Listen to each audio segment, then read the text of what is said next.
Do you want the pure, unadulterated solution to our economic crisis? Put a stop to all these draconian austerity measures? The answer is House Resolution 129 in the United States House of Representatives currently in this session, 2013. It's the Return to Prudent Banking Act. It's the restoration of Glass-Steagall. Glass-Steagall was passed under FDR in 1933, and it separated commercial and investment banking.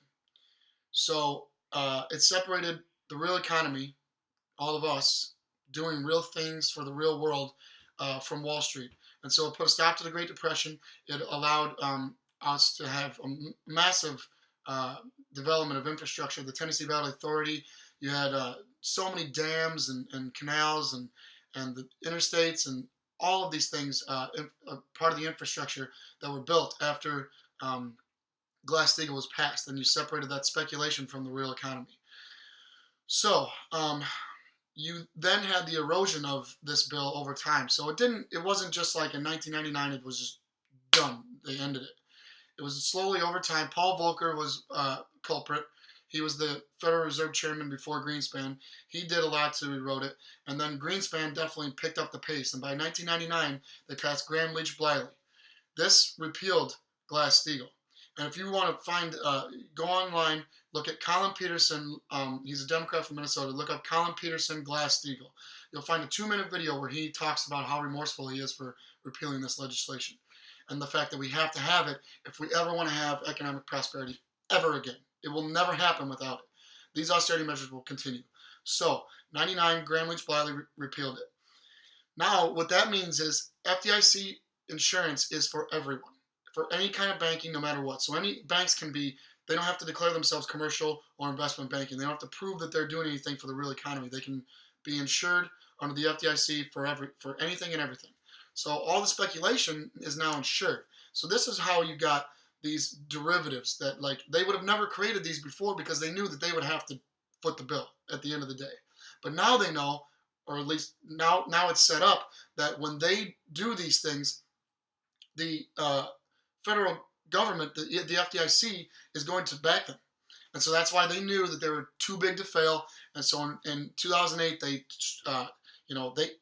this is a red flag right here. They threatened Congress with martial law. These lobbyists come in like Nazis, and this is a fascist takeover. There's no other way to describe it.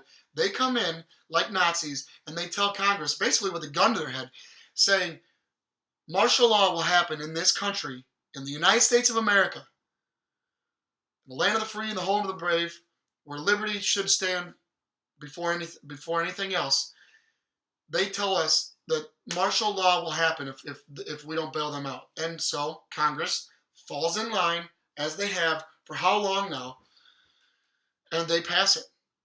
They pass the bailouts, they bail them out. So now you have quantitative easing infinity is what we're calling it now, at the rate of $85 billion per month. So you want to know why your kids are in a classroom full of 50 kids instead of a classroom full of 15 or 20, where they can have more one-on-one time with the teacher. The teacher can make sure that everyone is understanding these things, not to mention the education system is flawed, and I'll get into that in later videos. But you want to know why your pension's being cut. You want to know why Medicare, Social Security. You want to know why cancer treatment centers are being closed down. You want to know why all these draconian austerity measures are happening? It's because we are giving them $85 billion a month, and it's only going to continue, and it's only going to escalate. And the Dodd-Frank bill, if you think that's your solution, if you're that liberal, you're that far left, you think that that's still the solution, which clearly it's not, because it hasn't happened. Nothing has been solved so far. But there is a provision in the Dodd-Frank bill that allows them, just as they've done in Cyprus now, to confiscate money from your bank account. If you got over $100,000 in the bank account, watch yourself.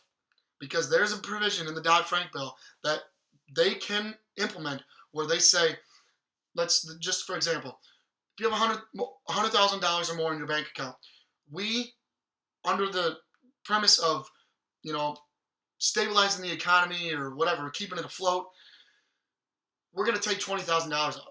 So no argument from you. They don't want to know what you have to say about it. They just take $20,000 out of your bank account. Now, if that's not messed up, I don't know what is. So Glass-Steagall is the only way to stop this. Glass-Steagall is the only way that we can move into the future with any kind of economic prosperity. Separates commercial and investment banking. It requires the banks to declare themselves either commercial or investment. If you're commercial, you can be FDIC insured. If you're not, if you can't prove that you're a commercial bank, that you're still doing, and you're still doing these speculative things, you're dealing with derivatives, credit default swaps, collateralized debt obligations, any of the things that are just based on lies. It's money, making money off of money. It's not doing anything for the real economy. If you're doing anything like that, you're no longer FDIC insured. See you later. Deal with your debt. Nobody cares about you, really. I mean, honestly, don't care. And the real economy can recover. And until we get this legislation, HR 129, these austerity measures are going to continue. And it will never end. Don't kid yourself. It will never end. Call your congressman. 129 has to happen. More videos to come.